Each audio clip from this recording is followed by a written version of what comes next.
I would like to speak on the subject which is called Do the Things of the Lord.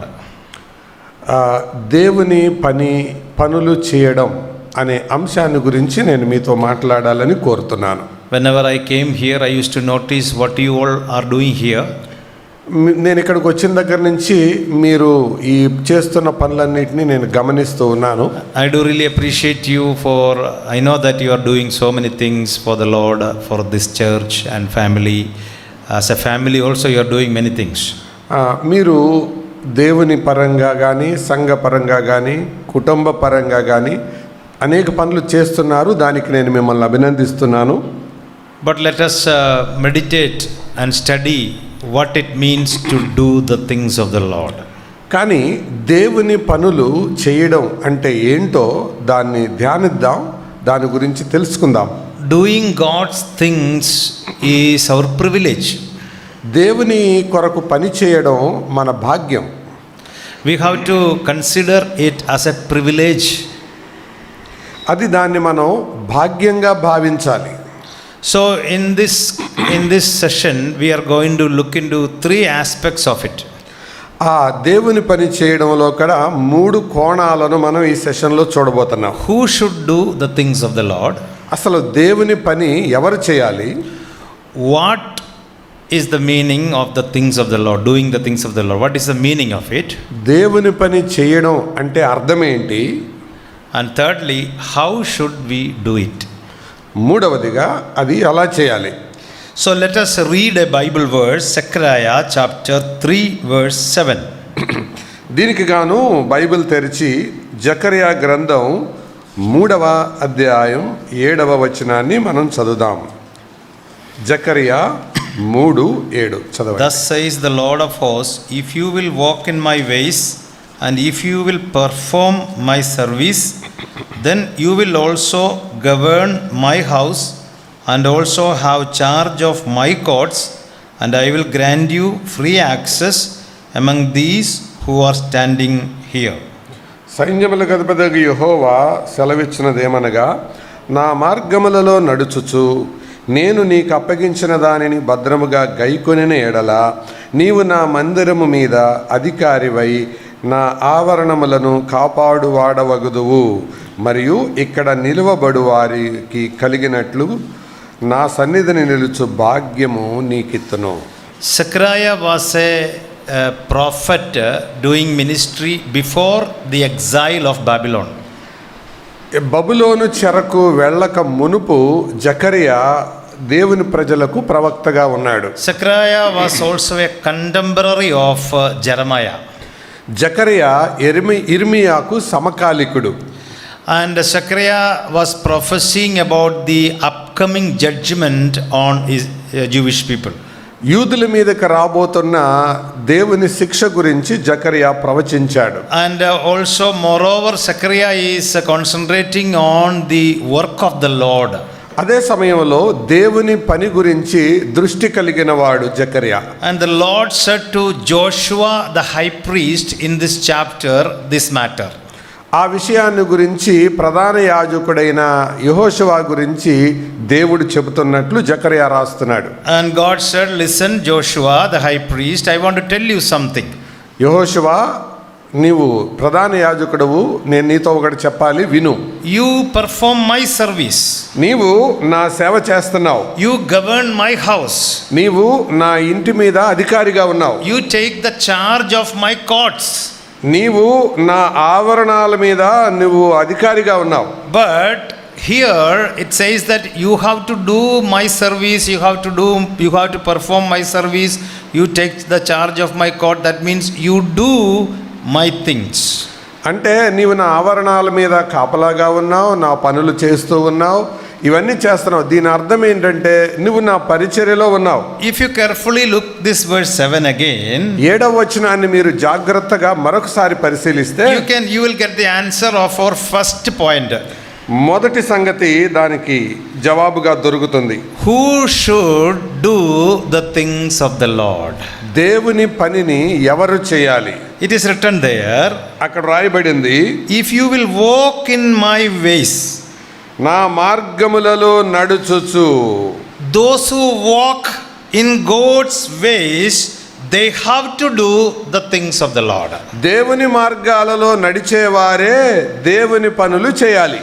It doesn't say that evangelists do the things of the Lord. సువార్తికులు దేవుని పని చేయాలని చెప్పడం లేదు. Of course, evangelists are doing the things of the Lord. సువార్తికులు దేవుని పని చేస్తారు. And pastors do the things of the Lord. కాపరులు దేవుని పని చేస్తారు. Of course, pastors are doing it. కాపర్ల పని చేస్తూ ఉంటారు కదా. You believers do the things of the Lord. విశ్వాసులు ఆ పని చేస్తుంటారు. Of course, they are doing it. వాళ్ళు కూడా చేస్తుంటారు. Elders of the church do the things of the Lord. పెద్దలు కూడా దేవుని పని చేస్తూ ఉంటారు. Of course, they are doing it. వారు ఆ పనిలో ఉన్నారు. వాళ్ళు Deacons of the church do the things of the Lord. పరిచారకులు ఆ పనిలో ఉన్నారు. Deacons are doing it. పరిచారకులు కూడా చేస్తున్నారు. But this verse is not telling any of those things.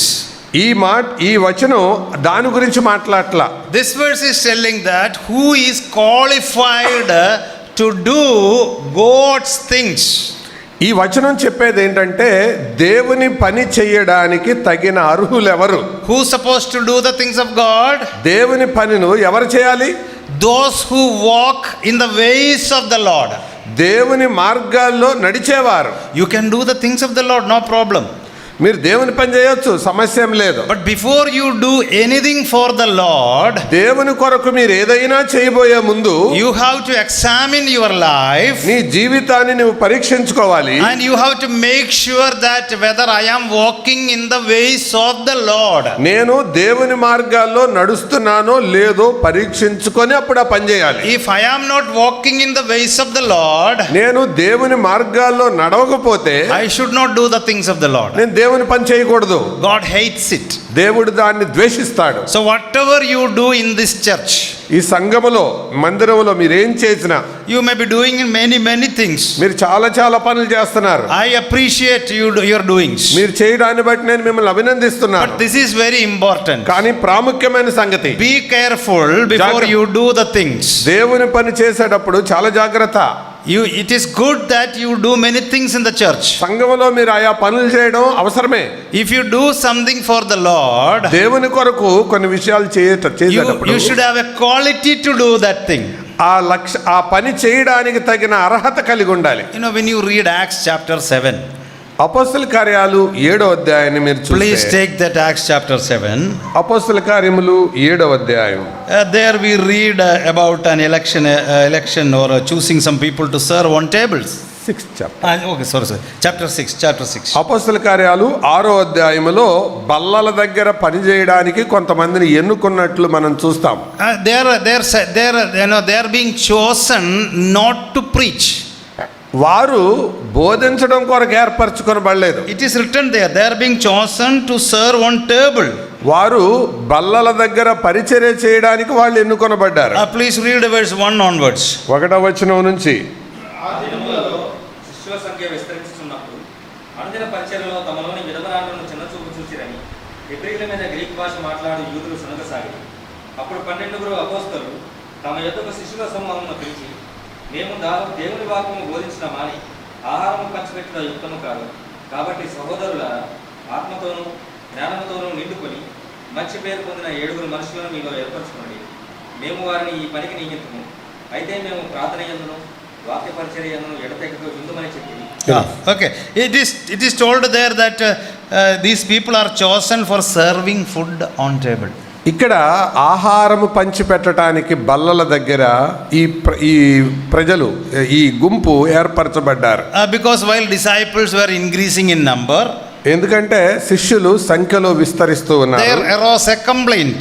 అక్కడ ఒక ఫిర్యాదు బయలుదేరింది. Some Hellenistic Jews against the Hebrews, they brought a complaint. అది హెబ్రీయుల మీద గ్రీకు భాష మాట్లాడి యూదులు సనగుతున్నారు. And it is a complaint about food, serving food. అది భోజనాలను వడ్డించే దగ్గర దాని విషయమైన ఫిర్యాదు. And apostles, they have selected 7 men to serve food on table. అపోస్తలులు ఈ బల్లల దగ్గర పరిచర్య చేయడానికి 7 వ్యక్తులని ఏర్పరచుకున్నారు. And all those 7 men apostles were selected on to serve food on the table. ఈ 7 వ్యక్తులను ఆహార పంపిణీ కొరకు వారు ఏర్పరచుకున్నప్పుడు They had a criteria there. వారికి ఒక కొలమానం ఉంది. It is written that verse 3.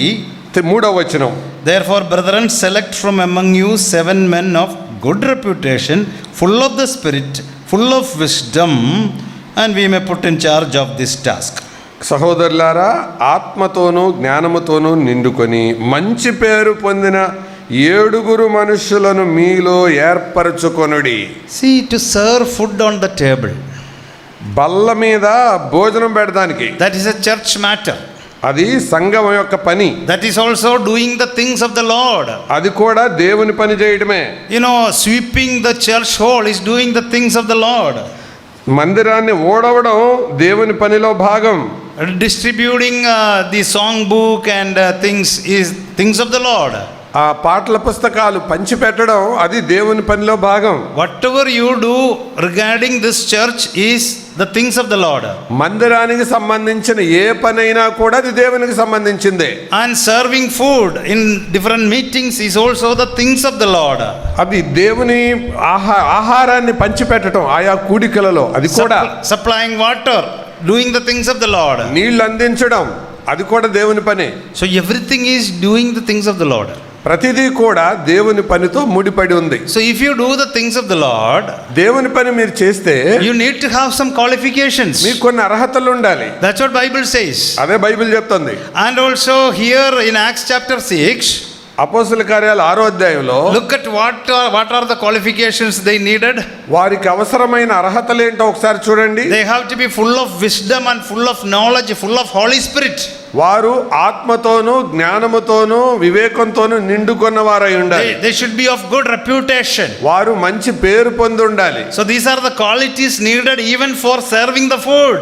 భోజనాలు పెట్టడానికే ఈ గొప్ప లక్షణాలు ఉండాలి. So here Zechariah is telling, God is telling to Joshua that if you want to serve me, if you want to do the things of me, you should walk in my ways. జకర్యా యెహోషువతో చెప్తున్నాడు, నువ్వు నా పని చేయాలంటే ముందు నా మార్గాల్లో నడవాలి. If you are not walking in my ways, నీవు నా మార్గాల్లో నడవకపోతే you are not eligible to do my things. నీవు నా పని చేయడానికి తగిన వాడవు కావు. If you are walking in your own ways. నీ సొంత మార్గాల్లో నువ్వు నడుచుకుంటుంటే Monday Sunday to Saturday you are doing your own things. సోమవారం నుంచి శనివారం దాకా నీకిష్టం వచ్చినట్లుగా నా మార్గాల్లో నడుచుకుంటావు. Sunday you are hastily you are coming and doing God's things is not admirable. ఆదివారం మాత్రమే భక్తి పరులుగా దేవుని పనులు చేయడం అది ఆమోదయోగ్యం కాదు. Every day you have to do the things of the Lord. ప్రతిరోజు దేవుని పని చేస్తున్నానన్న గమనం ఉండాలి. Please turn with me to Deuteronomy chapter 10. ఒకసారి ద్వితీయోపదేశకాండం 10వ అధ్యాయానికి చెప్పండి. And verse 12 and 13, God is asking something or God is requiring something from God's people. దేవుడు తన ప్రజల నుంచి ఏమి కోరుకుంటున్నాడో 12వ వచనంలో కనబడుతుంది. Now Israel, what does the Lord your God require from you but to fear the Lord your God and walk in all his ways, love him, serve the Lord your God with all your heart, with all your soul, and keep the Lord's commandment, his statutes, when I command you today for your good. 13వ వచనం ముందు చదివి తర్వాత 12 చదువుతాను. నీకు ఆజ్ఞాపించు యెహోవా ఆజ్ఞలను కట్టడలను అనుసరించి నడుచుకొందునను మాట కాక నీ దేవుడైన యెహోవా నిన్ను మరి ఏమి అడుగుచున్నాడు? నీ దేవుడైన యెహోవాకు భయపడి ఆయన మార్గములన్నిటిలో నడుచుచు ఆయనను ప్రేమించి నీ దేవుడైన యెహోవాను నీ పూర్ణ మనస్సుతోను నీ పూర్ణాత్మతోను సేవించి. What God is requiring from us? దేవుడు మన నుంచి ఏం కోరుతున్నాడు? He is requiring from us not crores of rupees. మన నుంచి కోట్ల రూపాయలు కోరడం లేదు. But here he is requiring from us that you should walk in my ways. నీవు నా మార్గాల్లో నడవాలని కోరుతున్నాడు. What else is I am requiring from you? నేను మీ నుంచి ఏం అడుగుతున్నాను అసలు? You walk in my ways. నువ్వు నా మార్గాల్లో నడవండి. Before before you come to church, you make it sure that am I walking in the way of God? కాబట్టి దేవుని మందిరానికి రావడానికి ముందే పరీక్షించుకోవాలి, నేను దేవుని మార్గాల్లో నడుస్తున్నానా. Walk in God's ways means దేవుని మార్గాల్లో నడవడం అంటే you have to walk in the way of the word of God. What the word of God says, you have to obey. దేవుని మార్గాలంటే దేవుని వాక్య మార్గం అని అర్థం. That is the way you have to walk in the Lord's ways. అది దేవుని మార్గంలో నడవడమే దేవుని మార్గంలో నడవడం. Then you will ask a question. వెంటనే మీరు ఒక ప్రశ్న అడగొచ్చు. Don't we need to do our house affairs, family matters? మేము మా కుటుంబాల సంగతి, మా వీళ్ళ సంగతి పట్టించుకోవద్దా? Just read 1 Thessalonians chapter 4 verse 12. మొదటి తెస్సలోనికే పత్రిక 4:12 ఒకసారి చదవండి. 1 Thessalonians 4:12, what it says? 4:12 ఏం చెప్తుంది? అలాగే మాసిదోనియా అంతటా ఉన్న సహోదరులందరినీ మీరు ప్రేమిస్తున్నారు. సహోదరులారా, మీరు ప్రేమయందు మరి ఎక్కువగా అభివృద్ధి నొందుచుండవలనని సంగమునకు వెలుపలి వారి ఎరుగన మర్యాదగా నడుచుకొనుచు మీకేమీ కొదవ లేకున్నట్లు మేము మీకు ఆజ్ఞాపించిన ప్రకారము మీరు పనుల జోలికి పోక మీ సొంత కార్యములను జరుపుకుంటే ఎందును మీ చేతులతో పనిచేయటం ఎందును ఆశ కలిగి ఉండవలనని. Okay, that's enough. What is that verse says? You have to look after the things of yours also. మీ పనులు కూడా చూసుకోమని ఈ వచనాల యొక్క సారాంశం. You have a family, మీ కుటుంబం ఉంది, you have children, పిల్లలు ఉన్నారు, you have family matters, కుటుంబంలో అవసరాలు ఉన్నాయి, you have children matters, పిల్లల అవసరాలు ఉన్నాయి, you have job, ఉద్యోగం ఉంది. you have to do those things. అవన్నీ చేసుకో. You have to do all those things. Bible is encouraging you to do all those things. ఆ పనులన్నీ చేసుకోవడానికి బైబిల్ ప్రోత్సాహం ఇస్తుంది. And when you read 2 Thessalonians chapter 3 verse 11, no need to read. రెండవ తెస్సలోనికే పత్రిక 3:11 మీరు చూస్తే చూడక్కర్లేదులే. Apostle Paul is rebuking the people who are not seeking their things. అసలు వారి పని వారు చేసుకోని వాళ్ళ కోసం పౌలు వారిని గద్దిస్తున్నాడు. There were some people in that church not going for any job. కొంతమంది ఆ సంఘంలో వారు ఏ పని చేయట్లేదు.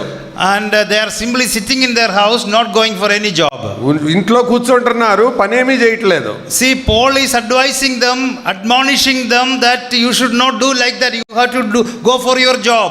సలహా ఇస్తున్నాడు, ఆజ్ఞాపిస్తున్నాడు, మీరు మొదట పని చేయండి అంటున్నాడు. When you come to Titus chapter 2 verse 4 to 5, తీతు పత్రిక 2వ అధ్యాయం 4-5 వచనాలు చూస్తే it is written there that you have to look after your household affairs. నీవు నీ ఇంటి పనులు చక్కబెట్టుకోవాలి అనే మాట సారాంశం. So you have to look after your family, take care of your family. That is all needed. నీవు కుటుంబం గురించి శ్రద్ధ తీసుకోవాలి, బాధ్యత వహించాలి, అవి అవసరమే. But without seeking the Lord's things, if you give priority for your household affairs, that is wrong. ఈ పనులు నీ మీద మాత్రమే కలిగి ఉండి దేవుని పనుల విషయమై ఆసక్తి లేకుండా బ్రతకడం అది తప్పు. If you want to do the things of the Lord, నీవు దేవుని పనులు చేయాలి అని అంటే you have to walk in the ways of the Lord. నువ్వు దేవుని మార్గాల్లో నడవాలి. Walk in the ways of the Lord means దేవుని మార్గాల్లో నడవడం అంటే you have to obey the word of God. దేవుని వాక్యానికి విధేయత చూపడం. That means you need to give priority for the things of the Lord in your life. దాని అర్థం దేవుని వాక్యానికి నువ్వు ప్రాధాన్యత ఇవ్వడం, దేవుని విషయాలకు ప్రాధాన్యత ఇవ్వడం అని అర్థం. We need to look after our family. కుటుంబాలు చూసుకోవాలి. We need to go for the job. ఉద్యోగాలకు వెళ్ళాలి. All those things we have to do. అవన్నీ చెయ్యాలి. But that should not be the first priority in your life. అది నీ జీవితంలో ప్రథమ ప్రాధాన్యత కాకూడదు. If the first priority is your household affairs and physical matters, then you are not qualified to do the things of the Lord. నీ కుటుంబ విషయాలే నీకు ప్రథమ ప్రాధాన్యం అయితే నీవు దేవుని పని చేయడానికి తగిన వాడవు కావు. See, when we study the word of God from Genesis to Revelation, ఇది ఊరికే ఎక్కడ చెప్పేది కాదు. ఆది కాండం నుంచి ప్రకటన గ్రంథం వరకు దేవుని వాక్యాన్ని ధ్యానిస్తే we can see one thing. ఒక సంగతి మనకు అర్థమవుతుంది. First book Genesis, మొదటి పుస్తకం ఆది కాండం chapter 3, God is asking a question to Adam. ఆదామును ప్రభు ఒక ప్రశ్న వేశాడు. What is the question? ఏంటి ఆ ప్రశ్న? Adam, where are you? నువ్వు ఎక్కడున్నావు ఆదామా, ఎక్కడ? What is the meaning of that question? దాని అర్థం ఏంటి? Why God is coming and asking him, Adam, where are you? ఆదామా నువ్వు ఎక్కడ అని దేవుడు అడగడంలో అంతరార్థం ఏంటి? See, when our children go someplace, and when they come, we will ask them, where did you go? పిల్లలు ఇంటికి రాగానే మనం అడుగుతాం ప్రశ్న, ఎక్కడికి వెళ్ళావు అని. What did you do? ఏం చేసావు అని. Why you are late? ఎందుకు ఆలస్యంగా వచ్చావు అని. We will ask many questions to them, right? ఈ ప్రశ్నలు అడుగుతారు కదా. Why we are asking? ఎందుకు అడుగుతున్నావు? Why God is asking Adam? ఎందుకు ప్రభు ఎందుకు అడుగుతున్నాడు ఆదాముని? Because Adam is responsible to God. ఎందుకంటే ఆదాము దేవునికి జవాబుదారి అయి ఉన్నాడు. We can see the idea of accountability there. ఇక్కడ జవాబుదారీతనం అన్న ఆలోచన మనకు కనబడుతుంది. Adam, you can't live as you like. దాని అర్థం ఏంటంటే, ఆదామా నీకు ఇష్టం వచ్చినట్టు నువ్వు బతకడానికి కాదు నేను నిన్ను అక్కడ పెట్టాను. You are accountable to me. నీవు నాకు బాధ్యుడివై ఉన్నావు. That is why God is asking Adam, where are you? అందుకే దేవుడు అడిగాడు, ఎక్కడున్నావు అని. When you are absent in the church, మీరు దేవుని సంఘానికి ఆబ్సెంట్ అయితే he will sometimes ask you, where were you, right? మిమ్మల్ని అడుగుతారు కదా, కాపరి ఎక్కడికి వెళ్ళారని. Why we are asking, why elders are asking, why evangelist is asking? Because accountability is there. ఎందుకు అడుగుతారంటే బాధ్యత ఉంది వారికి, జవాబుదారీతనం అది. See, we are accountable to God. మనము దేవునికి జవాబుదారులు. Not only Adam was accountable to God, దేవునికి మాత్రమే ఆదాము జవాబుదారీ కాదు, we all are accountable to God. మనందరం కూడా దేవునికి జవాబుదారులమై ఉన్నాం. Then when we come to Genesis chapter 4, ఇప్పుడు ఆదికాండం 4వ అధ్యాయానికి రండి. God is asking one question to Cain. కయ్యేనును దేవుడు ఒక ప్రశ్న వేశాడు. What is the question? ఏంటిది ఆ ప్రశ్న? Where is your brother? నీ తమ్ముడు ఎక్కడ? What is the meaning of that question? దాని అర్థం ఏంటి? Cain, you are accountable to me, but at the same time, where is your brother? That means Cain is accountable for his brother. కయ్యను, నీవు నాకు జవాబుదారివి మాత్రమే కాదు, నీ తమ్ముడుకు కూడా నువ్వు జవాబుదారివి. So let me tell you one spiritual thought here. ఇక్కడ ఒక ఆత్మీయమైన ఆలోచన చెప్తాను. You know, we are accountable to God. మనము దేవునికి జవాబుదారులమై ఉన్నాం. And we are accountable to each other. మనము ఒకరొకరికి జవాబుదారులమై ఉన్నాం. Have you ever understood it? ఇది మీకు అర్థమైందా? You know what we are telling now? Who are you to interfere in my affairs? నా సంగతుల్లో తలదొర్చడానికి నువ్వెవరవయ్యా? I will go wherever I want to go. నాకు ఇష్టం వచ్చి నాకు చాలా నేను వెళ్తాను. Whenever I feel to come here, I will come. రావాలనిపిస్తే వస్తాను, లేకపోతే లేదు. If I want to sing, I will sing. Otherwise, I will sit simply. పాడాలంటే పాడతాను, లేదంటే నోరు మూసుకొని కూర్చుంటాను. Who are you to question me? నువ్వెవరో నన్ను ప్రశ్నించడానికి? You know what is happening in America these days? అమెరికాలో ఈ రోజుల్లో జరిగే సంగతి ఏంటో తెలుసా? In America, many of our churches, youngsters are not satisfied. అమెరికాలో ఈ సంఘాలలో చాలామంది యవనస్తులు సంతృప్తిగా లేరు. So what they do is they go from this church to another church. వారు ఈ సంఘం నుంచి ఆ సంఘానికి, ఆ సంఘం నుంచి మరో సంఘానికి తిరుగుతూ ఉంటారు. Many young people are going from this our brethren churches to another church. ఈ బ్రదరన్ సంఘాన్ని వదిలి వేరే సంఘానికి వెళ్తుంటారు. And people were asking why these young people are going. ఎందుకు యవనస్తులు వెళ్ళిపోతున్నారు అని అడుగుతున్నారు. Finally they found out an answer to that. చివరకు తేలిన ఫలితార్థం ఏంటంటే ఓ జవాబు వాళ్ళకి దొరికింది. You know what is the answer? దాని జవాబు ఏంటో చెప్పమంటారా? That is these elders of the assembly will question young people if they don't come for the church. ఈ సంఘములో ఉండే పెద్దలు ఆ యవనస్తుల్ని ప్రశ్నలు అడుగుతుంటారు, ఎందుకు రాలేదు, ఎందుకు అట్లా చేసావు, ఏం చేసావు, ఇట్లా. If anybody is absent for a meeting, immediately or that night itself the elder will make a call and ask him, where were you, why you didn't come? ఎప్పుడైనా ఒక యవనస్తుడు రావడం మీటింగ్కి రాకపోయినా వెంటనే ఈ పెద్ద ఫోన్ తీసుకొని మాట్లాడితే ఎందుకు రాలేదు, ఎక్కడున్నావు అని అడుగుతాడు. You know the attitude of young people. They don't want to be questioned. ఈ యవనస్తుల యొక్క వైఖరి మీకు తెలుసు కదా. They don't like questions. అసలు ప్రశ్నలు అంటేనే అసహనం, మంట పెట్టినట్టు ఉంటుంది వాళ్ళకి. They want to go to a free church. వాళ్ళకి ఫ్రీగా ఉండే సంఘం కావాలి. There are many churches like that. ఇలాంటి సంఘాలు బోల్డ్ ఉన్నాయి. If you come also no problem, go also no problem. If you don't come no problem, nobody is there to ask you. నువ్వు వచ్చినా సమస్య లేదు, పోయినా సమస్య లేదు, ఆగిపోయినా సమస్య లేదు, నిద్రపోయినా సమస్య లేదు. And whatever way you feel to leave, you can leave and come to the church. ఇష్టం వచ్చినట్టు ఉండొచ్చు, నీకు ఇష్టం వచ్చినప్పుడు రావచ్చు. Such churches are there. అలాంటి సంఘాలు ఉన్నాయి అక్కడ. They are free churches. అవి స్వేచ్ఛాపూరితమైన సంఘాలు. And these young people like those churches. ఈ యవనస్తులకి అది ఇష్టం. But they don't like to be questioned. ప్రశ్నించబడుట వారికి ఇష్టం లేదు. Even in their families, these young people don't like to be questioned by their parents. That is a culture of America. అక్కడే కాదు, కుటుంబంలో కూడా తల్లిదండ్రుల ద్వారా ప్రశ్నించబడడాన్ని వీళ్ళు తట్టుకోలేరు. So in that situation, but that is not the way what God says. దేవుడి విధానం అది కాదు. See, God says that you are accountable to God and also you are accountable to each other. నీవు దేవునికి జవాబుదారివి, మరొక వ్యక్తికి నీ తోటి సహోదరునికి కూడా నువ్వు జవాబుదారివి. See, when Jesus Christ was commissioning disciples, యేసు ప్రభు వారు శిష్యుల మీద బాధ్యత పెట్టేటప్పుడు how did he send them to villages? గ్రామాలకు పంపేటప్పుడు ఎలా పంపించాడు ఆయన? Single or double? ఒకళ్ళొక్కళ్ళనా ఇద్దరిద్దరినా? Double only, na? Jesus never sent anybody single. ఒక్కొక్కళ్ళని పంపలేదు ఆయన. Double. ఇద్దరిద్దరిని. Why? ఎందుకు? Because ఎందుకంటే one should be accountable to one. That is, accountability is there.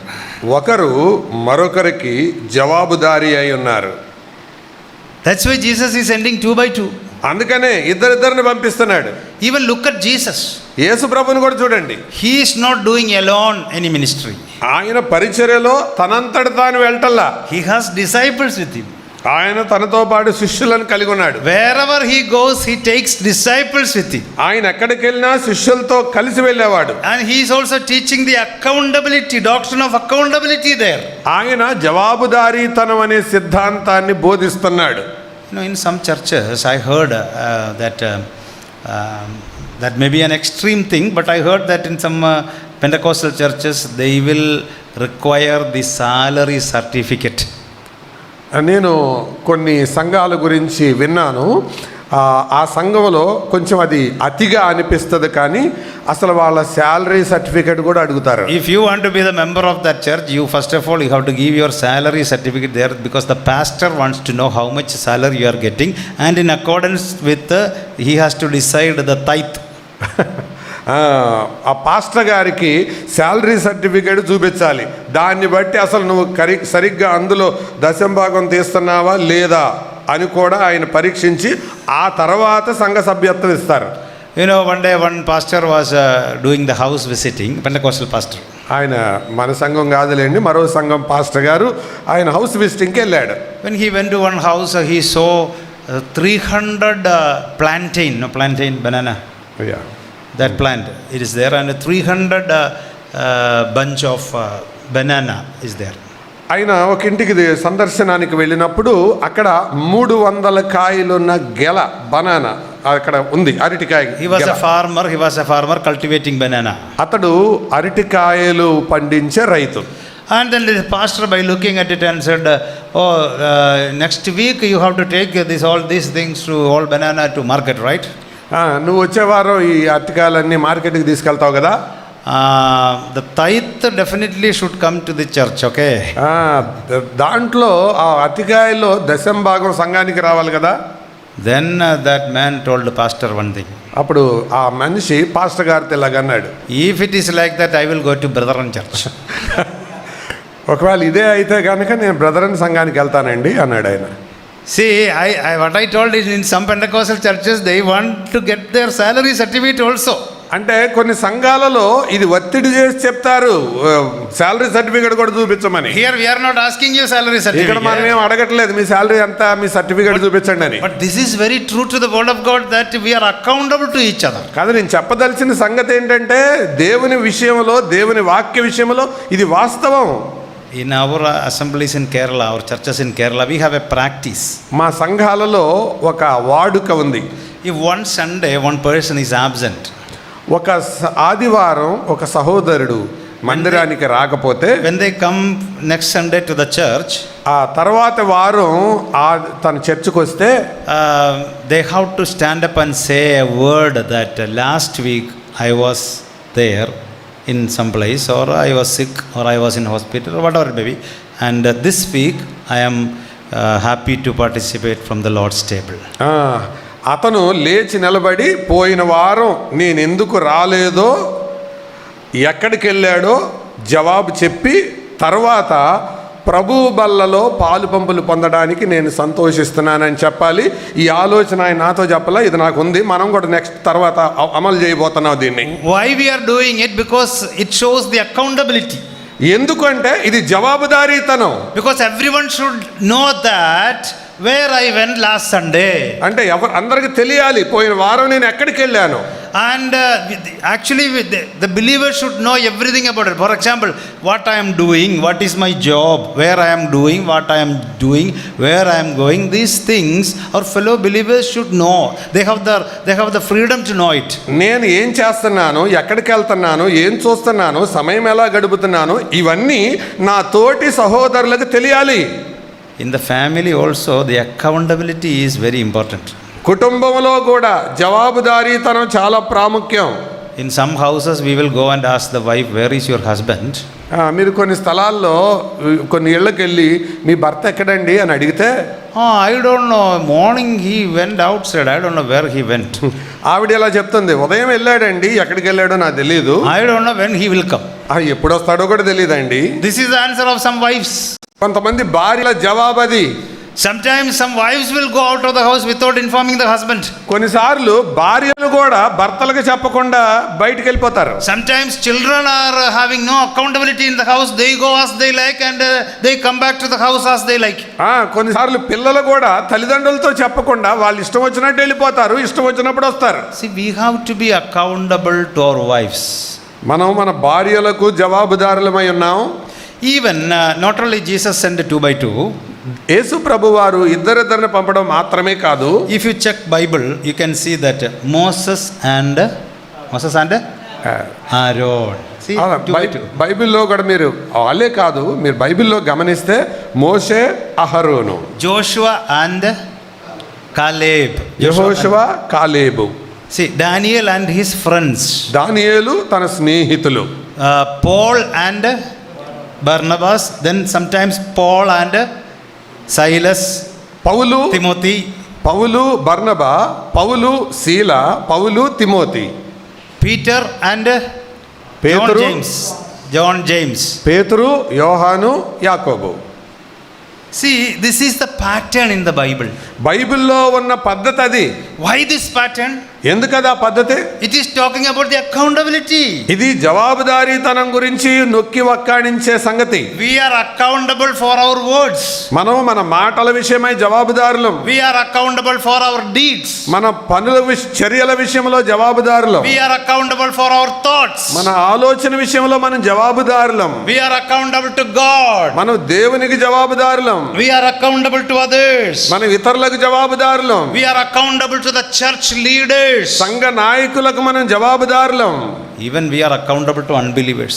అవిశ్వాసులకు కూడా జవాబుదారులం మనం. Because when they look at us, they should know that I am okay. అవిశ్వాసులు నన్ను చూసినప్పుడు నేను బాగానే ఉన్నాను అని వాళ్ళు అనుకోవాలి. If when they look at us, they say that, oh, this man is not a godly man.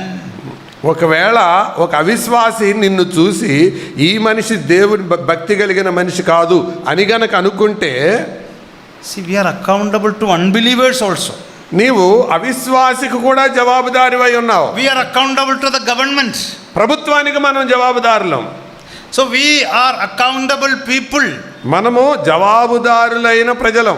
This is very, very important in our lives. మన జీవితంలో చాలా చాలా ప్రాముఖ్యమైన సంగతి. So when we do the things of the Lord, మనము దేవుని పనులు చేస్తుండగా we are accountable to God. దేవునికి మనం జవాబుదారులమై ఉన్నాం. We are accountable to others. మనం ఇతరులకు జవాబుదారులమై ఉన్నాం. We are accountable to unbelievers. అవిశ్వాసులకు జవాబుదారులమై We ఉన్నాం. are accountable to government. ప్రభుత్వానికి జవాబుదారులమై ఉన్నాం. That is very, very important. చాలా చాలా ప్రాముఖ్యం. That's the reason why God said, if you do my things, అందుకే ప్రభు చెప్పాడు, నీవు నా పనులు చేయాలంటే you have to walk in my ways first of all. నీవు మొదటగా నా మార్గాల్లో నడవాలి. You make sure that whether you walk in my ways or not. నువ్వు మొదటిగా రూఢిపరుచుకో, అసలు నువ్వు నా మార్గాల్లో నడుస్తున్నావో లేదో. And now let us look at the second thing. రెండో విషయం మనం చూద్దాం. What does it mean? దాని అర్థం ఏంటి? Do the things of the Lord means what is that? దేవుని పనులు చేయడం అని అంటే అర్థం ఏంటి? You come back to Zechariah, the same verse which we have, Zechariah 3:7. Zechariah 3:7కు రండి. There it is written very clearly that you also govern my house and my court. అక్కడ జకరియా రాస్తూ చెబుతూ ఇలాగన్నాడు, నీవు నా మందిరము మీద అధికారివై నా ఆవరణములను కాపాడువాడు. Yeah, do my things means my house, my house. అంటే నా ఇల్లు అని అర్థం. My house means what? నా ఇల్లు అంటే ఏంటి అర్థం? For them the temple. వారికి దేవాలయం, The temple of God. దేవుని మందిరం. When we study the temple of God in the New Testament, దేవుని మందిరాన్ని గురించి కొత్త నిబంధనలో మనం చదివితే it has two meanings. రెండు అర్థాలు ఉన్నాయి. Number one, మొదటిది our body. మన శరీరం. Our body is the temple of God. మన శరీరమే దేవుని ఆలయం. Number two, రెండవది the church. సంఘం. The church is the temple of God. దేవుని సంఘం దేవుని మందిరం. So you have to do the things of the Lord means నువ్వు దేవుని పనులు చేయాలి అని అంటే you should keep or govern the temple of God.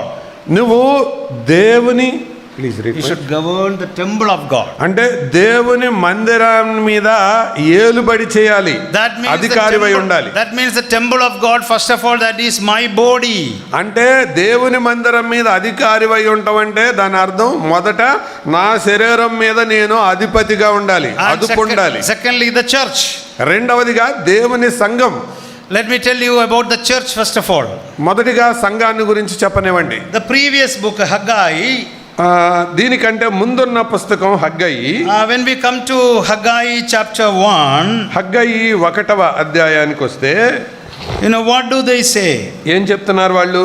Verse 3 and 2 and 3, 4 it says, 2, 3, 4 వచనాలు. Thus says the Lord of hosts, the people says, the time has not come, even the time for the house of the Lord to be rebuilt. Then the word of the Lord came by Haggai the prophet, saying, Is it time for you yourselves to dwell in your paneled houses while this house lies desolate? ప్రజలు ఇలాగంటున్నారు, దేవుని మందిరాన్ని కట్టడానికి సమయం ఇంకా రాలేదు అని అంటే దేవుడు ఇలా ప్రశ్నిస్తున్నాడు, మీరు సరంబి వేసిన ఇళ్లల్లో ఉంటూ నా మందిరంలో కట్టడానికి సమయం రాలేదని చెబుతున్నారే. God is asking, the house of the Lord is desolate. ఆ దేవుని మందిరం అది నిర్జలమైంది. And I am asking you to rebuild the house of the Lord. దేవుని మందిరాన్ని పునర్నిర్మించాలని నేను అడుగుతున్నాను. Then you are telling time has not come. దేవుని మందిరం నిర్మించడానికి టైం రాలేదని మీరు అంటున్నారు. Then what do you do? మీరేం చేస్తున్నారు? You construct your houses. మీరు మీ ఇల్లు కట్టుకుంటున్నారు. That means you walk in your own ways. మీ మార్గాల్లో మీరు నడుచుకుంటున్నారు. You go according to your own ways. మీ మార్గాల చొప్పున మీరు మీ సొంత మార్గాలు వెళ్ళిపోతున్నారు. You give priority for your things. మీ విషయాల కొరకు మీరు ప్రాధాన్యత ఇచ్చుకుంటున్నారు. You are not giving importance for God's things. దేవుని విషయాల కొరకు మీరు ప్రాధాన్యత ఇవ్వట్లేదు. So what is happen? అందుకే ఏం జరుగుతుంది? You read verse 9. 9వ వచనం. It says, you look for much, but behold, it comes to little when you bring it home. I blow it away. Why? declares the Lord of hosts, because of my house which lies desolate, while each of you runs into his own house. విస్తారముగా కావాలని మీరు ఎదురు చూచిద్దరు గాని కొంచెముగా పండెను, మీరు దాని ఇంటికి తేగా నేను దాన్ని చెదరగొట్టిదని ఎందుచేతనని యెహోవా అడుగుచున్నాడు. నా మందిరము పాడై ఉండగా మీరందరూ మీ ఇండ్లు కట్టుకొనుటకు త్వరపడుట చేతనే కదా. See, very interesting. God says, I blow it away. దేవుడు ఇలాగంటున్నాడు, ఆ భాషలో ఇలాగుంది, నేను దాన్ని ఊది పడేస్తానని. What God is blowing it away? ఏంటి ఊది పడేసేది? See, we are very busy with our own things. మనము మన పనులలో చాలా బిజీగా ఉన్నాం. We are running after money. We are running after how much wealth I can accumulate. ఓ డబ్బులు సంపాదించాలి, డబ్బు వెంట పరిగెత్తాలి, సంపాదించాలి అనుకుంటున్నాం. When we run after money, మనము డబ్బు వెనకాల పరిగెడితే, we work day and night. పగలు రాత్రి కనుక పరిగెడితే, We don't have time for the Lord's work. దేవుని పని కొరకు సమయం లేకుండా మనకుంటే, Even sometimes we are forsaking the church meeting and going for job. కొన్నిసార్లు సంఘ కూడికలకు కూడా మానేసి ఉద్యోగాలకు పరుగులు తీస్తుంటే, And then we earn lot. మనకు చాలా డబ్బులు వస్తాయి. These people are doing like that. వీరికి అదే చేస్తున్నారు వీళ్ళు. They are earning lot. వాళ్ళకి చాలా సంపాదించుకుంటున్నారు, And they are bringing home. వారు ఇంటికి తెచ్చుకుంటున్నారు. And this fellow, when he is bringing much money to home, అతను ఉద్యోగానికి వెళ్ళి పనికి వెళ్ళి చాలా డబ్బులు ఇంటికి తీసుకొచ్చినప్పుడు wife and children are very happy. పిల్లలు భార్య ఆనందపడిపోతున్నారు. Oh, my husband is a hard working person. ఓ మా భర్త, నా తండ్రి చాలా కష్టపడేవాడు. He is earning much money. ఓ చాలా డబ్బు సంపాదిస్తున్నాడు. He is doing overtime. ఓ ఓవర్ టైం, ఎక్స్ట్రా టైం చేస్తున్నాడు, చాలా టైం But how చేస్తున్నాడు. did he earn it? ఎలా చేస్తాడు ఆయన? He is not considering God's things. దేవుని పనులు ఏం పట్టించుకోవట్లా. All his priority gone for his income. అతని యొక్క ప్రాధాన్యత అంతా ఏంటంటే ఆదాయమే. Then here God says to that people, అలాంటి ప్రజలతో దేవుడు చెప్తున్నాడు, you bring that money to home. నీవు ఇంటికి తెచ్చుకోండి ఆ పని, మా డబ్బులు, But I will blow it away. కానీ నేను అది ఊది పడేస్తాను, I will blow it away. ఊదేస్తాను. I will tell you one example. మరొక ఉదాహరణ చెప్తాను వినండి. One Sunday, ఒక ఆదివారం the offering bag came. కానుకల సంచి వచ్చింది. That time this man, he took 500 rupees and 5 rupees in his pocket. He put it in his pocket. It was morning, Sunday morning. ఆదివారం కానికేయడానికి ఒక ఆయన 5 రూపాయల కాగితం, 500 రూపాయల కాగితం రెండు జేబులో So పెట్టుకున్నాడు. this 5 rupees is for putting in the church. 5 రూపాయలు మందిరంలో కానికేయటానికి, 500 rupees for when he goes back after the meeting, he wanted to buy mutton. 500 రూపాయలు చర్చ్ అయ్యాక ఇంటికి వెళ్ళేటప్పుడు mutton కొనుక్కెళ్ళటానికి. But there is a problem many of us are having. Sometimes we will sleep, right? మనలో కూడా కొంత సమస్య ఉంది కదా, మనకు కూడా అప్పుడప్పుడు నిద్ర వస్తుంటది. And when he was sleeping time only this offering bag came. సహజంగా నిద్రపోయే టైంలో ఈ కానుకల సంచి వస్తుంది. And somebody woke him up and gave the offering bag. ఎవరో లేపి ఆయన్ని ఈ కానుకల సంచి ఇచ్చారు. And he took money and put. నిద్రలో జేబు లోపల చేయబెట్టి అందులో పడేశాడు. Then later only he found out I put 500. ఆ తర్వాత ఆయనకు అర్థమైంది ఏంటంటే 500 కాగితం వేసినట్టు తెలిసింది. Then he was fainted. ఇక ఆయనకి స్పృహ తప్పినట్టు అయిపోయింది. And immediately he was taken to the hospital by the believers. ఆయన స్పృహ తప్పిన ఆయన్ని హాస్పిటల్కి తీసుకెళ్లారు. Then that one day he was in the hospital with oxygen support.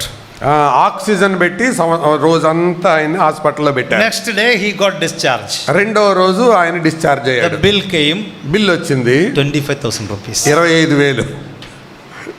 This is what God said, I will blow it. I will blow your money. అదే దేవుడు చెప్పేది, అదే ఊదేస్తానంటే అర్థం అది. If you are not giving priority for God's things, దేవుని పనుల విషయమై నువ్వు ప్రాధాన్యత ఇవ్వకపోతే, whatever you earn, God will blow it. నువ్వు ఏమి సంపాదిస్తావో ఊది పడేస్తాడు అంతే. If God blows, nothing will be there at the end of the month. గాలి వస్తే ఊత్తేనే ఏం మిగలదు, దేవుడు ఊస్తే ఏం మిగులుతుంది? This is the problem with many people. చాలా మందితో సమస్య అదే. You know, I have a neighbor. Our neighbor is also believer. My believer, our church believer. మా పొరుగువాడు అతను ఉన్నాడు, అతను కూడా సంఘంలో విశ్వాసే. Only he and his wife. అతను భార్య ఇద్దరే. They have no children also. పిల్లలు లేరు వాళ్ళకి. But this fellow will not come to the church. ఈయన అస్సలు మందిరానికి రాడు. Even Sunday also, this fellow is taking his. He is having a small vehicle. What you call? We call that not auto rickshaw. Tip that small vehicle, no. To carry the goods. Carry the goods. Okay. ఆ వస్తు సామాన్లు మోసుకెళ్ళి ఆ బండి వేసుకుంటాడు ఆయన, auto rickshaw లాంటిది. Sunday also he is working. ఆదివారం కూడా కష్టపడతాడు. Not coming to the church. సంఘానికి రాడు. Only 2 people in the house. ఇద్దరే ఇంట్లో ఉండేది. In my house there are 5 people. మా ఇంట్లో 5గురు. In his house only 2 people. వాళ్ళ ఇంట్లో ఇద్దరు. We know that how much money needed for 2 people for 1 month. ఒక నెలకి ఇద్దరికి ఎన్ని డబ్బులు అవుతాయో మీకు తెలుసు కదా. But you know, when many times he will come and ask me, he will come and borrow money from me. చాలాసార్లు నా దగ్గరకు వచ్చి అప్పు అడుగుతాడు. Every day he is earning money. ప్రతిరోజు సంపాదిస్తున్నాడు. But where all this money going? ఎటు వెళ్తుందా డబ్బు? It's not sufficient for him to live. తన అవసరాలకు సరిపోవట్లేదు. I told him many times. చాలాసార్లు చెప్పాను నేను. But he is not understanding it. చెబితే అర్థం అవట్లేదు ఆయనకి. God is blowing it. ఊదేస్తున్నాడు దేవుడు. This is what is happening. ఇదే జరుగుతుంది. I can tell you a lot of examples. ఇలాంటి ఉదాహరణలు చాలా చెప్పగలను. You know, one couple recently came to Kerala after doing 45 years job in Gulf. గల్ఫ్లో 45 సంవత్సరాలు ఉద్యోగం చేసి ఒక దంపతులు కేరళకు తిరిగి వచ్చారు. Monthly both of them were earning more than 3 lakhs. వారిద్దరి సంపాదన సెల్ఫ్ కోసం పనిచేసే గల్ఫ్లో 3 లక్షల రూపాయలు. But they are not at all caring about God's things. దేవుని పని విషయమై అసలు ఆలోచనే లేదు వాళ్ళకి. They will only come for Sunday. ఆదివారం మటుకు వస్తారు. Other days meetings they won't come. మిగతా రోజులు రారు.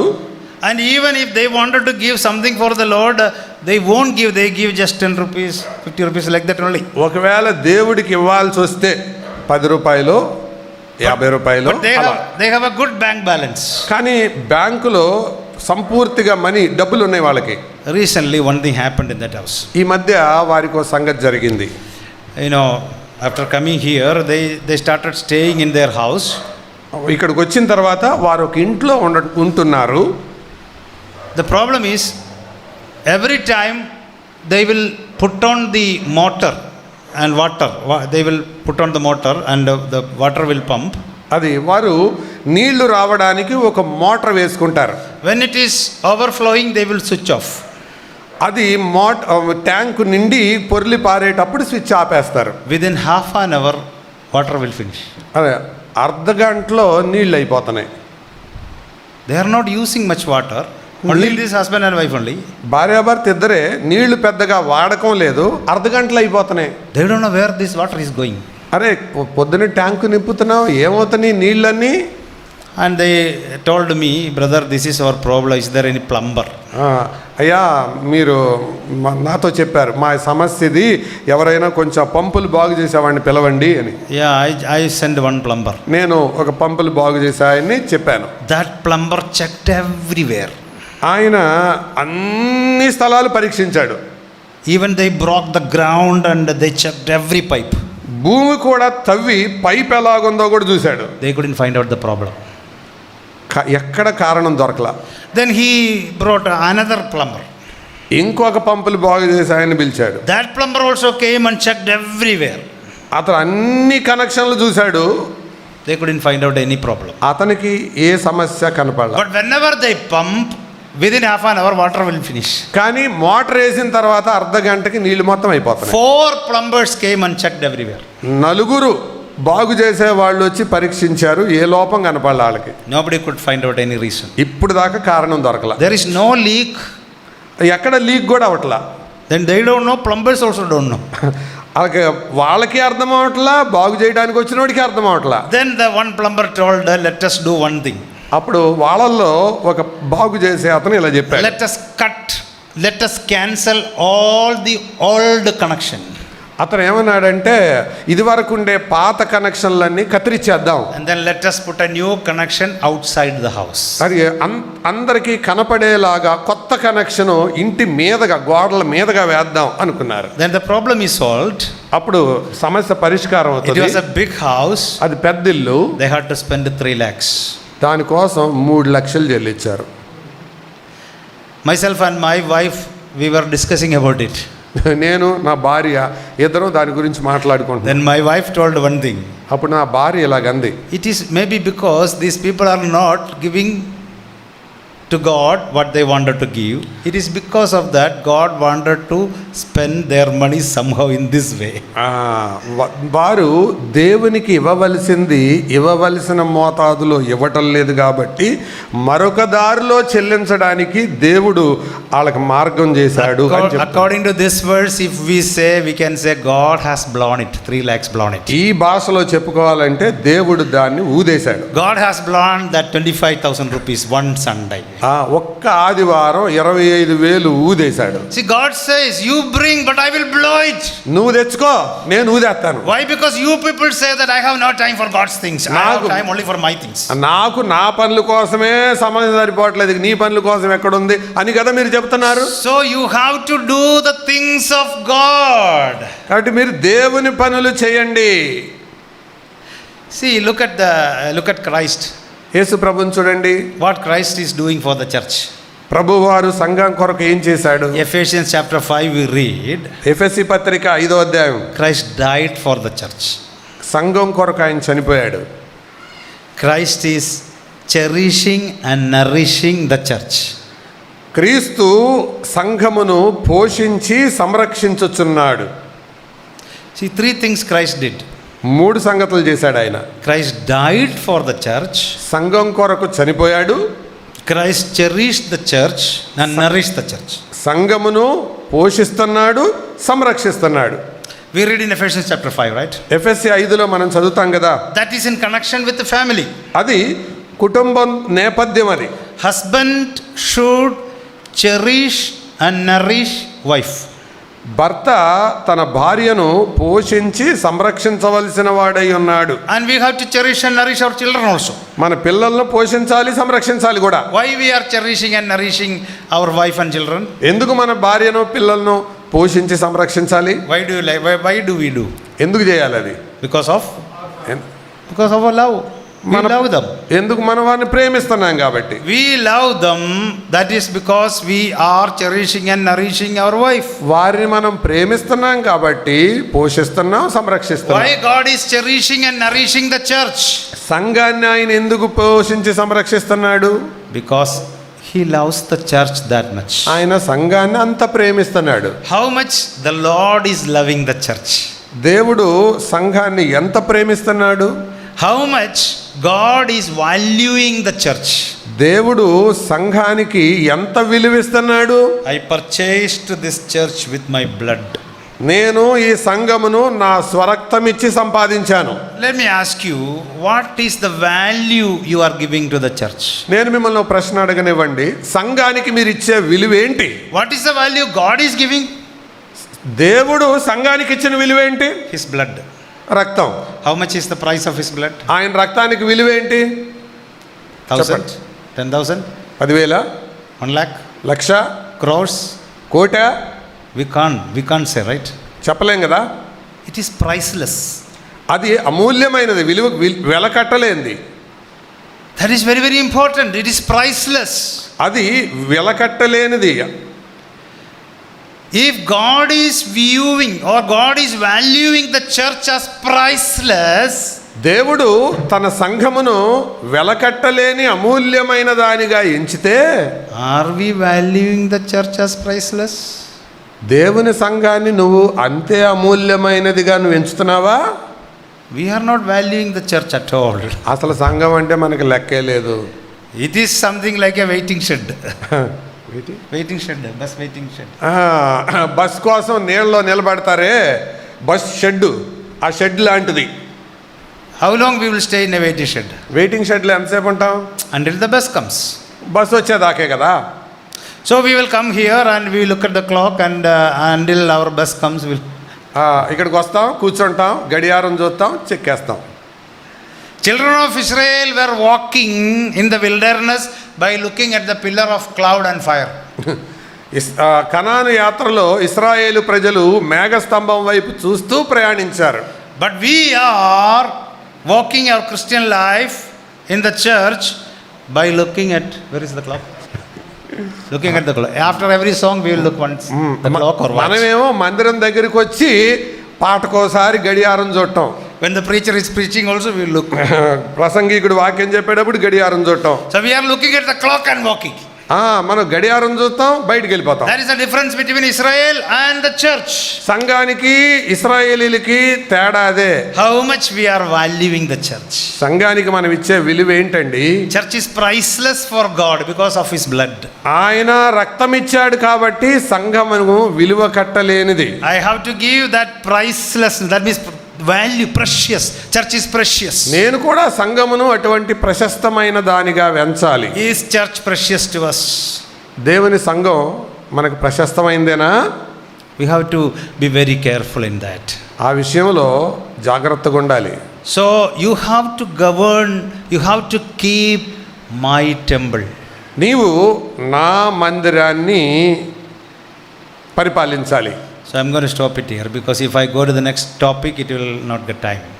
నేను ఇక్కడ ఆపుతాను, తర్వాత అంశాన్ని టచ్ చేస్తే సమయం The అయిపోతుంది. second topic is, that is our body. రెండవది మన శరీరం, దేవాలయం అంటే. If we want to do something for God, దేవుని కోసం మనం ఏదైనా చెయ్యాలంటే our body should be neat, holy and clean. మన శరీరం శుభ్రమైనదిగా, నీట్గా ఉండాలి. With this body we should not do any unholy things, any unrighteous things. అవినీతితో కూడిన, అనైతికతతో కూడిన పనులు మనం చేయకూడదు. We need to present this body before God as a living sacrifice. దేవునికి మన శరీరమును సజీవ యాగంగా అప్పగించాలి. So that's what it says. అది ఈ వాక్య భాగం యొక్క అర్థం. Do the things of the Lord. దేవుని పని చేయండి. Give priority for the things of the Lord. దేవుని పని కోసం ప్రాధాన్యత ఇవ్వండి. That is what God is expecting from every one of us. ఇది దేవుడు మనలో నుంచి కోరుకునే సంగతి. If you give priority for God's things, నీవు దేవుని విషయాల్లో ప్రాధాన్యత ఇస్తే God will bless you more and more. దేవుడు నిన్ను అంతకంతకు దీవిస్తాడు. Whatever you earn will be profitable for you and your children. నీవు ఏమి సంపాదిస్తావో అది నీకు, నీ పిల్లలకు మేలుకరంగా, లాభకరంగా ఉంటుంది. Otherwise God will blow it away. లేకపోతే ఊదేయటమే. May God bless us. దేవుడు మనలను దీవించుగాక.